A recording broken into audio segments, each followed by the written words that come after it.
But that was once again solidified last night. I think Elon Musk's physical presence on this race and his direct interference was a major burden.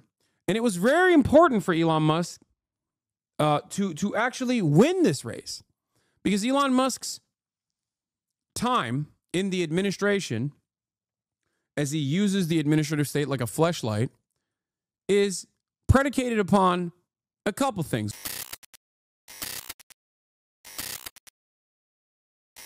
All right, speaking of God, God is not working through one man. God has left one man behind. His name is Elon Musk. Now that we have extensively covered Donald Trump, the American economy, making it scream, let's talk about another major L, another major crack in the Trump dam. I'm, of course, talking about the special elections that took place yesterday. 2 in the state of Florida, where, predictably, the Randy Fine and the other guy whose name I'm forgetting, I think it was like Voldemort versus, what was it? Whatever. It doesn't matter. It's just one of the dudes was named like Voldemort or something, and the other one was named like Expecto Patronum. Very weird race. Yeah, Gay Voldemort versus Expecto Patronum, and then Randy Fine versus, I think, Josh Vale. And both of those were obviously deep red districts, and they went to the Republicans.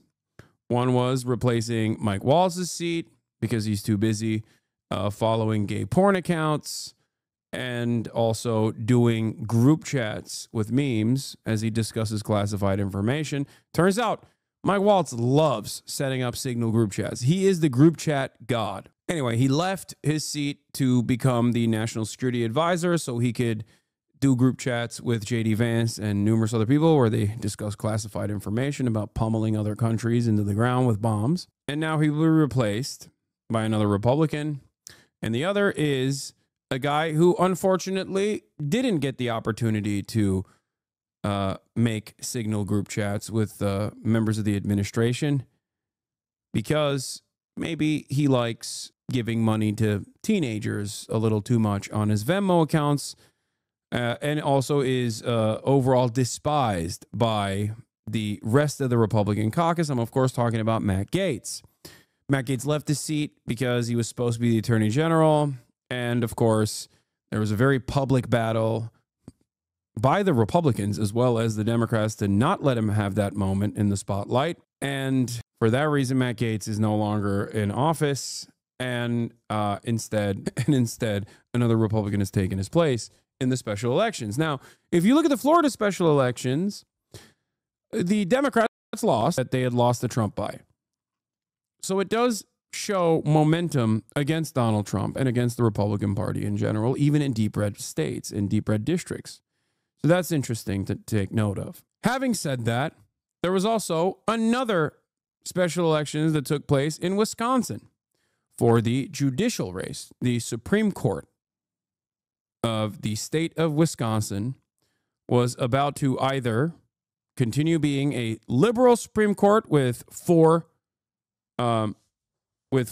justices that are liberal and 3 that are conservative, or 4 justices that are conservative and 3 are liberal. There's 2 candidates that went up against one another, and Donald Trump spent a shit ton of money. Or not Donald Trump, sorry, Elon Musk, apologies, spent a shit ton of money on that race. And given the tendency for Democrats to show up big in special elections, especially because they've captured the attention of high propensity voters, given the tendency for the party in charge to lose special elections in general, especially if they are unfavorable, as is the case with Donald Trump, the Wisconsin judicial race ended with the Democratic-backed candidate winning. Let's take a look.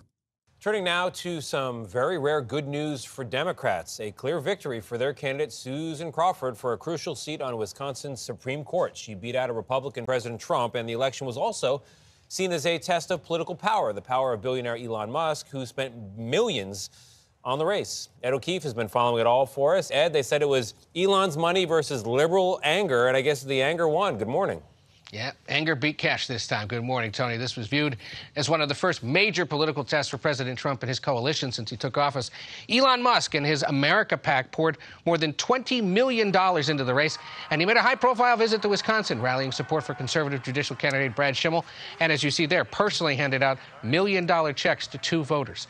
Schimmel embraced the president's endorsement and Musk's donations while stating he wouldn't be a reliable yes vote on the bench for either if elected. While Crawford made a point in the closing weeks of running against the Musk money. Her victory secures a liberal majority on the state's highest court. Although mega donors aren't new to politics, this became a rejection of the world's richest man and his attempts to sway an election in a key state. And Musk... So, as I said yesterday, I predicted that this would go the way of the Democrat-backed candidate because of the reasons that I mentioned, high propensity voters and their likelihood to go out and vote in special elections, as opposed to low propensity voters, which make up a big chunk of the base of the Republican Party, which, you know, come out in major numbers during general elections and handily gave Donald Trump the electoral victory, but also the resentment that they feel towards the party in power versus the complacency that Republicans feel when their guy has won. I did the thing that I wanted to do. I went out and I voted for you. You won. What more do you want from me? And here's the thing. There was an additional factor here at play that I think made the margins of victory for the Democrat-backed candidate way higher, because it was likely that she was going to win, but not by this margin of victory. And the reason was Elon Musk. As I said before, a couple things that I predicted was that Elon Musk is patently unlikable. Okay? Patently unlikable. Just a truly disfigured, horrifying, monstrous type of person with a weird accent and is entirely too neurodivergent for average normies to look at and go, yeah, I like this guy. If he didn't have the trifecta of things that the average American, especially in the middle of the country, despises, perhaps he could be a little bit less of a burden on these races. But he is quite literally all of the things that are cringe. He's incredibly cringe. He's not charismatic at all. He is neurodivergent, but not necessarily in a way where it's like, oh, this guy's brilliant, but neurodivergent in a way where people look at that and go, you can't finish your sentences. I don't know what the fuck is going on. You're stuttering all over the place. These are optical things that American voters care about. Okay. He also is a billionaire elite, and people don't really like when billionaire elites are directly trying to impact elections. But last but not least, he's also too foreign. He is a foreign billionaire elite that is trying to personally manipulate the outcome of an American election. He is everything that people claim George Soros is doing. That's it. And while Twitter might glaze Elon Musk in ridiculous ways, Twitter is not real life. While us living in liberal enclaves might see the worst of the worst of the Republican MAGA base, blue enclave right-wing reactionaries who love Elon Musk, the average American's attitude about Elon Musk is not so hot. And that is reflected in the polling data anyway. But that was once again solidified last night. I think Elon Musk's physical presence on this race and his direct interference was a major burden. And it was very important for Elon Musk to actually win this race, because Elon Musk's time in the administration, as he uses the administrative state like a fleshlight, is predicated upon a couple things. One, direct cash infusions to the Trump administration, to the Trump campaign, to Donald Trump in general. But more importantly than that, Elon Musk presented himself as a attack dog for Donald Trump. Elon Musk stated time and time again that he would spend endless amounts of money on primaries against Republicans who actually dared to step out of line with Trump's agenda. Elon Musk wanted to prove himself in this space by going foolishly to Wisconsin to prove that he could spend endless amounts of money on a Wisconsin race, a Wisconsin special election that was more costly overall than a senatorial race. Think about how insane that is. And last night, he failed in spectacular fashion in a way where every analyst basically reported Elon Musk's presence in this race was a giant burden for the Republican Party. And I also predicted last night that this would be the turning point between the relationship of Donald Trump and Elon Musk. While Donald Trump, I said, would most likely still, quote unquote, defend him publicly, but not to the same severity that he used to, it's over. Their relationship is done. Trump can't stand fucking losers. And it turns out today, that's already being reported on. As I said last night, I said the first real moment for the Trump-Elon split, he can't stand losers. It turns out there's already a political reporting on the matter. Trump tells Inner Circle that Musk will leave soon. He's so fast with it. Now we wait for the relationship between the divas to deteriorate publicly. The copium and the sea of this celebration for the Democratic Party came from Elon Musk, who said, I expected to lose, but there is value to losing a piece for a positional gain. There was no value. Elon Musk is coping, and it seems even his fan base is not eating this up. So that's the situation in Wisconsin. Became a lightning rod amid his ongoing attempts to dismantle parts of the federal government. Also Tuesday, down in Florida, they held 2 special elections for House seats to succeed former Congressman Matt Gaetz and National Security Advisor Mike Waltz. As expected, Republicans easily won in the ruby red districts, but Democrats cut into the larger margins the GOP had enjoyed last November. Keeping these seats was key for Republicans as they attempt to pass more of the president's agenda. There are now 220 Republican seats, 213 Democratic seats, a narrow margin in a party that has known to have a few no votes, Gail. All right, we're paying attention, Ed. But before you go, yesterday, you know this, Senator Cory Booker made history, breaking a record for the longest Senate speech at 25 hours and 4 minutes. No bathroom breaks, no food. He was protesting what he called a crisis brought on by the Trump administration's policies. When our founder said we must mutually pledge to each other, our lives, our fortunes, and our sacred honor. We need that now. Yeah. I don't care about this shit, okay? And we... Yeah, I'm going to skip the Cory Booker stuff for now. I'll get back to it later. We have breaking news right now. Sources tell ABC News Elon Musk could be taking a step back from his role in the administration. Musk is classified as a special government employee, which only lasts 130 days, but it's been widely rumored the White House could take steps to extend his role. Let's bring in ABC News senior reporter Catherine Falders for more on that. Catherine, what are you hearing? Yeah, so we know what Trump has said publicly here, but the timing of this in terms of what our sources are telling us that Trump is saying privately to advisors today is significant because, of course, it comes on the heels of that Wisconsin Supreme Court race where the Democrat there won. And we know that Musk poured millions of dollars. Musk and his groups poured millions of dollars into that race. So significant that Trump is saying this behind the scenes, but also important context to this is just a couple days ago in the Oval Office, Trump was asked very specifically about Musk's status as a special government employee, that 130-day limit. And Trump did indicate on Monday that Musk would be taking a step back in some way. Trump said he thinks that Musk is amazing. And he said, quote, but I also think he's got a big company to run. And so at some point, he's going to be going back. He wants to go back to his company. So essentially, Trump indicated there that after that limit was up, that Musk could be taking a step back. Trump was shielded from criticism by the cult of personality. Musk represented an outlet for Dems and disgruntled Republicans who would otherwise not criticize the Trump admin, a lightning rod for criticism. Well, he's a lightning rod for criticism because he's also incredibly fucking annoying. I need you to understand something. He is unimaginably boring. He's gross. He's a freak. He doesn't have Trump's charisma. He doesn't. Trump is at least telegenic. He's zesty. He has a passion for the things he cares about, like Broadway musicals, Cats, Phantom of the Opera, Andrew Lloyd Webber. These are things that you can associate with him. Whether you like him or not, it doesn't matter. He's a telegenic figure. Elon Musk doesn't have any of those qualities. He just has a bunch of the dumbest fucking people on a platform that he purchased, dick riding him into fucking oblivion. He doesn't have any of that shit in the wild. It does not translate to real popularity. You cannot purchase real popularity this way.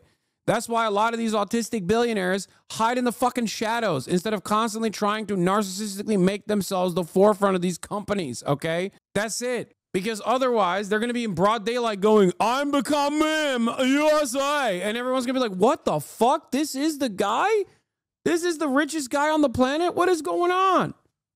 Now, look, some of Musk's defenders, according to sources that we're talking to in the White House, say that it's overblown, that Musk is being pushed out. And look, we're not saying that he's being pushed out. He could be taking a step back. You and I both know. Yeah. Also, Elon Musk is here contesting the White House narrative initially that came out that was like, no, he's taking a back seat. Like, it's normal. He was going to. With Caroline Leavitt saying, this scoop is garbage. Elon Musk and President Trump have both publicly stated that Elon will depart from public service as a special government employee when his incredible work at Doge is complete. Yeah, exactly. Elon Musk has lost his lifeline, okay? Everyone is saying that he's departing. Everyone is saying that he's departing, and he's like, oh, it's fake news. I'm departing because I'm leaving. You can't fire me. I quit. That's what this is. But it's not enough.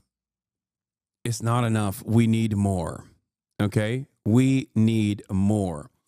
Because Elon Musk and Donald Trump, in some ways, are cut from the same cloth. They are both narcissistic, thin-skinned man-children who are very stubborn and have a lot of pride. Therefore, I suspect that this relationship will deteriorate publicly as well as privately, as it's happening right now. Because once Trump recognizes that Elon Musk's attack dog, pit bull attitude at the behest of Donald Trump will not serve Trump's agenda, when Republicans call Donald Trump and say, please don't send Elon to our special elections or whatever, he will have no more use for Elon Musk. It's that simple. Especially when Elon's unpopularity moves beyond being a vector for all the hatred, like a shield, because everyone is too focused on Elon Musk to shit on Donald Trump, into a genuine burden for Trump's administration and his agenda, as he has become now the singular nuisance. Trump is going to have to cut him out. They will either demand that he keep paying his way quietly and in private without making much of a hassle or without saying anything publicly, which I don't think Elon Musk will comply with. After all, this man is so narcissistic that he has to do his own announcements. He has to do his own product announcements. He thinks he's got Steve Jobs' charisma. He does not. So he won't just give them money without, while being relegated into the shadows. He will want to also keep speaking out. And the more he speaks out, the worse the outcomes will be, because association with Elon Musk is an immediate indication of corruption and billionaires interfering with American politics in ways that Americans clearly don't like. So I think Trump will have to cut or sever the ties publicly at a certain point. Know that Trump has lots of advisors inside the White House and outside the White House who he talks to every day and seeks advice from. So that will still continue. But in terms of Musk's employment status and it being up potentially at the end of May, that is obviously what seems to be a little bit uncertain at this point. And it is important context that Trump is indicating behind the scenes that Musk will take some form of step back here. Musk stay with the administration, but in some other capacity? Look, anything is possible. This gets back into our discussion about his status as a special government employee. I'm not sure, at least right now, that he will, unless the White House extends that in some way or he goes somewhere else in government. It appears that his status as a special government employee could be up at the end of May. But that, again, doesn't mean that he won't be advising President Trump. Trump isn't saying behind the scenes that he's soured on Musk. In fact, he remains satisfied and pleased with what Musk has done across the government in terms of cost cutting, despite it being challenged in the courts and despite the pushback here. So I'm sure he will remain a voice in President Trump's ear, regardless of what happens here in the next few weeks. All right, senior reporter Catherine Falders, thank you. This morning, you can find some Democrats smiling, maybe for the first time This is pretty in the good. last few months. That's after some good special election results, an outright. I will admit, I hate that Donald Trump did the fucking tariff drop today, because I planned in the morning, I plan on spending most of the day on this and doing victory laps and talking about how glorious this is And then Donald Trump came in and destroyed the economy with the stroke of a pen. And it ruined my plans of talking about how Elon sucks shit and how everybody hates him. And if I were in his shoes, I'd just go away, you know? Win in Wisconsin and some better margins in the state of Florida. So what does it all mean? You got to admit, this is a bit of an overreaction. Like, Trump is honestly going to pass on access to a limitless checkbook simply because the dude is a Thorbjorn main? Yes. What really happened? CNN Chief Data Analyst Harry Enton is here. Let's start with a little bit of Wisconsin, right? An amuse-bouche on Wisconsin. This was a race. Elon Musk spent big in this race to sway the Supreme Court race there. And he also went to Wisconsin, which may honestly have backfired. Yeah, I think it may have backfired. Look, I think if there's one thing we should be taking away from the results in Wisconsin and the polling that we have from Wisconsin and national, if you are a Republican candidate running in a swing state, you don't want Elon Musk anywhere near you. Yes, maybe you like the money, but you do not want his presence in your state. Why is that? Elon Musk, simply put, is an unpopular guy. He is political poison. Look in Wisconsin, his net favorable rating, minus 12 points, 12 points underwater.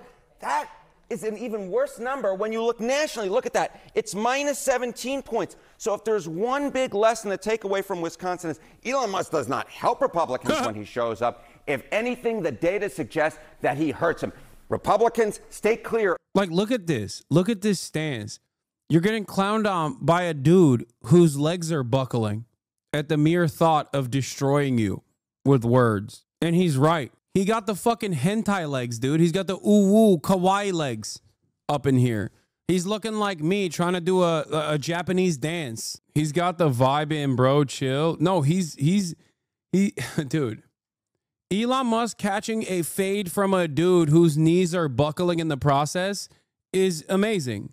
Of Elon Musk, if you want to win in a swing state, at least in terms of his physical appearance in your state. All right, what did we see in terms of swings in Florida? What do we see in the terms of swings in Florida? You know, we were talking about Florida 6, and you can see it here. The election margins in the U.S. House District, you know, Donald Trump won the 6 by 30 points. Last night, what did we see? We saw the Republican Randy Fine win by 14. That's a swing of 16 points.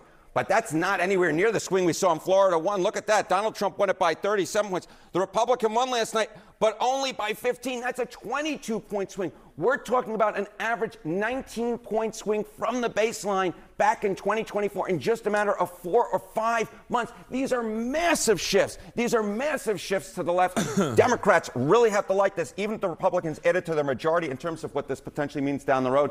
You take this type of swing, you put it on some swing districts, that's very good news for Democrats. Now, all of us who have this certain political sickness over the last 24 hours, we're talking about Kansas, Harry. Why are we focused on Kansas? Kansas is on my mind, and it's not just because I want to go home Toto. Look at this. Kansas 4th District election margins.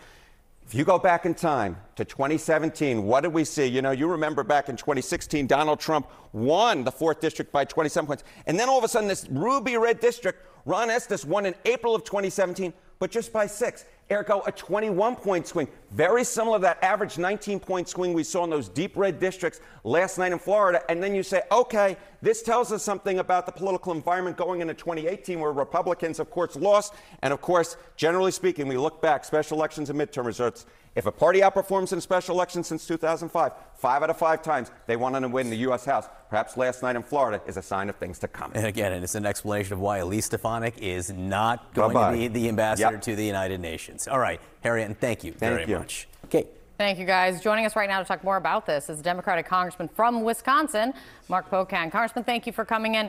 This was a big win last night, a win by 10 points for this state Supreme Court seat. What do you...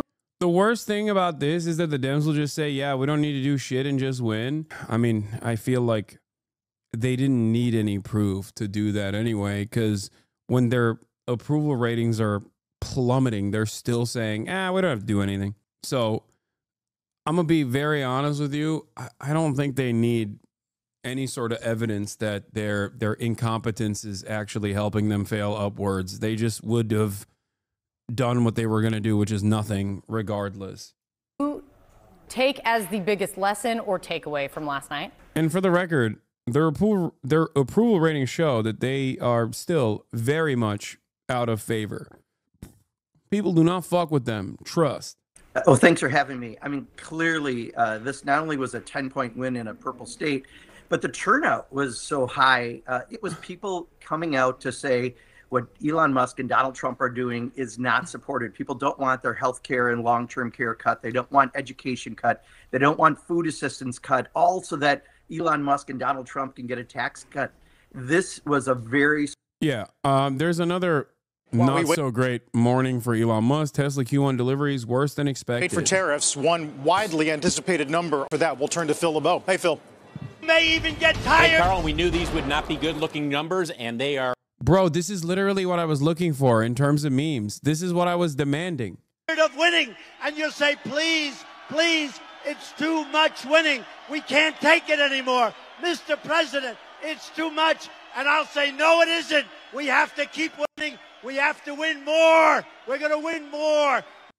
Amazing. Someone needs to superimpose that with like crying HVAC business owners with like a red filter over them too, and they're just like, why? With a repeat of him saying, "We're gonna keep winning. We're gonna keep winning." Yeah. Elon Musk irritates some in the cabinet and some in the administration. Trump still likes him. He also recently told Trump team he wants to spend $100 million through Trump groups. Musk is a useful heat shield for Trump, as evidenced by him hurling himself into the Wisconsin race to the bewilderment of some around the president. Yeah, I think he could have also just dumped some money in the Florida races and called it a fucking day. That's also what's so stupid about this, because he could have considered this a major victory, but instead he went to Wisconsin, a race that was not going to be won by the Republican-backed candidate anyway. Are worse than expected. 336 and 68 vehicles. 336,068 vehicles delivered in the first quarter for Tesla. For a point of reference, the street was expecting, the street account was expecting, based on analyst expectations, a 371. Most were saying 350 to 360. Now they're coming in at 336,068. Production of 362,615.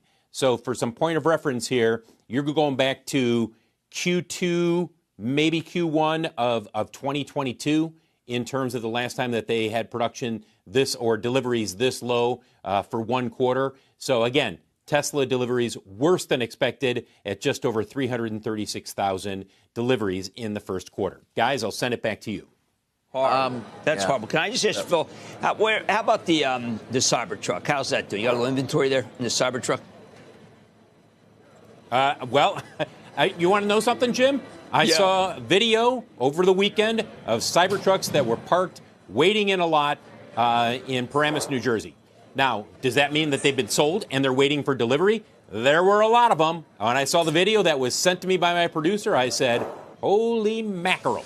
Wow. Now, they do this where they bunch them up and then they deliver them. And when you've reached them in the past, they've said, well, don't worry about it. We're going to be delivering these vehicles. Their Q1 delivery numbers in the U.S. for the Cybertruck, I'd have to go back and check, but they're not huge. I want to say 7,000, something like that. Something like 2,500 a month, roughly speaking, were delivered. But overall, this 336 number, I understand what people are going to say. You won't see a ton of pressure here because if you're into Tesla, you're into AI, robotics, autonomous vehicle technology. Yeah, I've been doing That's that, the future. Yeah. But in the meantime, you've still got to go on the monthly numbers, and the delivery numbers for the first quarter below what the street was expecting. Hey, Phil. Rand Paul says tariffs raise prices on Fox News. Yeah, I mean, he's a libertarian. Of course he fucking despises tariffs. Are you kidding me? Now for getting behind this? Well, one, we should not live under emergency rule. The Constitution said taxes are raised by Congress. Most specifically, taxes originate in the House and come to the Senate. So I'm against emergency rule. But on the tariffs in particular, on the idea of trade, trade is proportional to wealth. The last 70 years of international trade has been an exponential curve upwards, and the last 70 years of prosperity has been upwards also. We are richer because of trade with Canada, and so Fantastic. Fantastic. I love the Democrats associating themselves.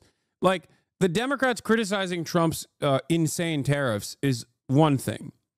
But the Democrats associating themselves alongside Rand Paul with, like, free trade that is ironically a big part of the reason why Trump won places like Michigan the first time around against Hillary Clinton, who was associated with NAFTA, is so stupid. A major own. It's kind of funny. I want to hear what Bernie has to say about this, because I haven't heard what Bernie's take is on this stuff at all, because I feel like it's one of those. He's not shy about agreeing with Trump in ways that I don't even agree with Bernie Sanders. Like when he's like, yeah, there's a problem with immigration. You know, of course we want to solve it, and Trump is solving it, or whatever the fuck. When he says that, I hate it. But this is one of the unique moments where Bernie would be like, yeah, tariffs are not necessarily the worst thing. It's just the way Trump is doing it is idiotic. So is Canada. Whenever you trade with somebody, when an individual buys somebody else's product, it's mutually beneficial, or you wouldn't buy it. If the trade is voluntary, it's always beneficial. There is no Canada versus the U.S. The consumer wins when the price is the lowest price. Tariffs raise prices, and they're a bad idea for the economy. But what if what's the rationale for getting behind? Why does Tim Kaine look like a shy child with his mom? Tim Kaine? Why am I agreeing with Rand Paul? Help? No, don't agree with Rand Paul. Rand Paul's a fucking libertarian freak who does not care that the American manufacturing has been gutted. Not surprisingly, Trump's overall tax and tariff proposal will make the very rich much richer and working families poorer. If you earn less than $360,000 a year, your taxes are going to go way up. If you're in the top 1%, don't worry, you save big. I'm surprised. I thought he would have said something about like Trump wanting to rebuild domestic manufacturing is an honest goal that I agree with, but the way he's going about it is silly, ridiculous. Will be another wealth transfer to the riches, the very riches in this country. Oh, this is from March 17th.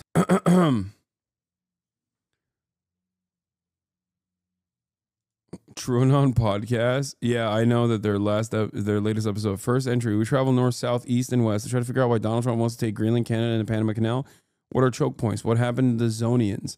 Are there frozen Nazis out there? Are the Chinese ships dreaming of the Arctic depth? I had this take as well earlier. Just saying, if Bernie did something like 10% this destructive to the economy, he wouldn't make it to sundown. That's why I'm so jealous. Like, this is it. This is what I mean. This is what I mean. There are growing pains that will happen with change, no matter what. But it sucks that the only allotment for growing pains is given to like truly destructive forces, truly destructive right-wing forces like Donald Trump. Based, you are mad, haha. Yeah, you got me. You got me. If this is the only thing that motivates you, you got me. I am sad. I'm sad that there is never any allowance for the left to make any movements in a direction that helps dumb fucks like yourself get healthcare and shit, which is ultimately what I want because I'm an idiot. But Trump can just put his dick through the stock market and the repercussions will not be felt in the same way. Do you see that Amazon and OnlyFans submitted a bid to buy TikTok? Yes, I did. I saw it this morning. TikTok bidders pile up as deadline looms with Amazon OnlyFans founder in the mix. If Amazon, I'm not going to lie, Amazon buying TikTok will be incredibly beneficial for my career. I'm not even going to sit here and fucking lie to you about this, okay? It would be